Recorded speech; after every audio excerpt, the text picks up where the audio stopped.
அல்லாஹ்வின் தூதர் ஸல்லல்லாஹு அலைஹி வஸல்லம் அவர்கள் கூறினார்கள், அல்லாஹ் மறுமை நாளில் மக்களை ஒன்று கூட்டுவான். அப்போது அவர்கள் அமளிகள் நிறைந்த அந்த நாளை பற்றி அதிலிருந்து விடுபடும் வகை குறித்து கவலையோடு யோசிப்பார்கள், அல்லது அது குறித்த எண்ணம் அவர்களது உள்ளத்தில் ஏற்படுத்தப்படும்.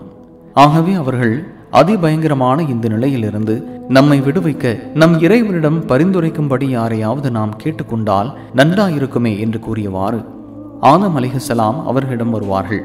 அவரிடம், நீங்கள்தாம் மனித குலத்தின் தந்தையாவீர்கள். அல்லாஹ் தனது கையால் உங்களை படைத்தான். தன்னால் படைக்கப்பட்ட உயிரை உங்களுக்குள் அவன் ஊதினான். மேலும் தன் வானவர்களுக்கு அவன் கட்டளையிட அவர்கள் உங்களுக்கு சிரம் பணிந்தனர். ஆகவே இந்த சோதனையான கட்டத்திலிருந்து எங்களை விடுவிப்பதற்காக உங்கள் இறைவனிடத்தில் எங்களுக்காக பரிந்துரை ஷஃபாஅத் செய்யுங்கள் என்று கூறுவார்கள். அதற்கு ஆதம் அலைஹிஸ்ஸலாம் அவர்கள், நீங்கள் நினைக்கும் அந்த இடத்தில் நான் இல்லை என்று கூறியவாறு தாம் புரிந்துவிட்டு தவறி நினைத்து பார்த்து தம் இறைவனுக்கு முன் அதற்காக வெட்கப்படுவார்கள். பிறகு, நீங்கள் எனக்கு முன் முக்கிய முதல் தூதராக இறைவன் அனுப்பி வைத்த நூஹ் அலைஹிஸ்ஸலாம் அவர்களிடம் செல்லுங்கள் என்று கூறுவார்கள். உடனே மக்கள் நூஹ் அலைஹிஸ்ஸலாம் அவர்களிடம் செல்வார்கள். அன்னாரும் நீங்கள் நினைக்கும் அந்த இடத்தில் நான் இல்லை என்று கூறி தாம் புரிந்துவிட்ட தவறை நினைத்து அதற்காக தம் இறைவனுக்கு முன் வெட்கப்படுவார்கள். மேலும் அல்லாஹ் தன்னுடைய உற்ற நண்பராக்கி கொண்ட இப்ராஹிம் அலைஹிஸ்ஸலாம் அவர்களிடம் நீங்கள் செல்லுங்கள் என்று கூறுவார்கள். உடனே மக்கள் இப்ராஹிம் அலைஹிஸ்ஸலாம் அவர்களிடம் செல்ல அவர்களும் நீங்கள் நினைக்கும் அந்த இடத்தில் நான் இல்லை என்று கூறி தாம் புரிந்துவிட்ட தவறை நினைத்து அதற்காக தம் இறைவனுக்கு முன் வெட்கப்படுவார்கள். மேலும் நீங்கள் அல்லாஹ் உரையாடிய தௌராத் வேதத்தையும் வழங்கிய மூசா அலைஹிஸ்ஸலாம் அவர்களிடம் செல்லுங்கள் என்று கூறுவார்கள். உடனே மக்கள் மூசா அலைஹிஸ்ஸலாம் அவர்களிடம் செல்வார்கள்.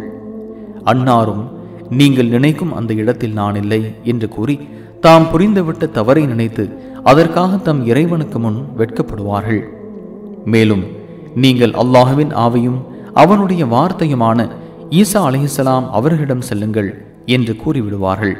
உடனே மக்கள் அல்லாஹ்வின் ஆவியும் அவனுடைய வார்த்தையுமான ஈசா அலைஹிஸ்ஸலாம் அவர்களிடம் செல்ல அவர்களும் நீங்கள் நினைக்கும் அந்த இடத்தில் நான் இல்லை என்று கூறிவிடுவார்கள்.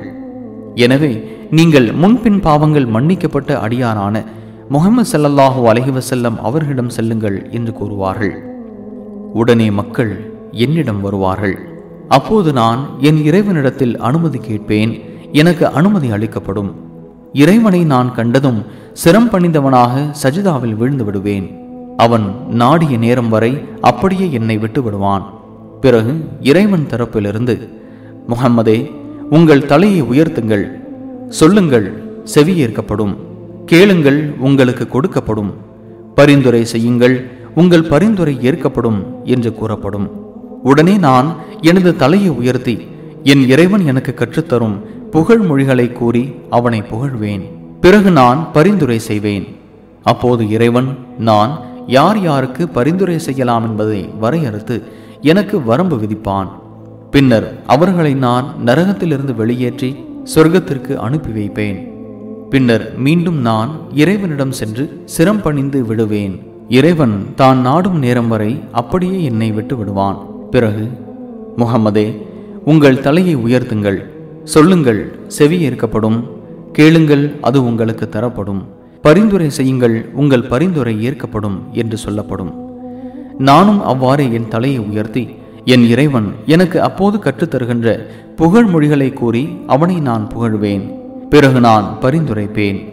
நான் யார் யாருக்கு பரிந்துரைக்கலாம் என்பதை வரையறுத்து எனக்கு அவன் வரம்பு விதிப்பான். பிறகு அவர்களை நான் நரகத்திலிருந்து வெளியேற்றி சொர்க்கத்திற்கு அனுப்பி வைப்பேன். இதே போன்றே 3 அல்லது 4 முறை நடக்கும்.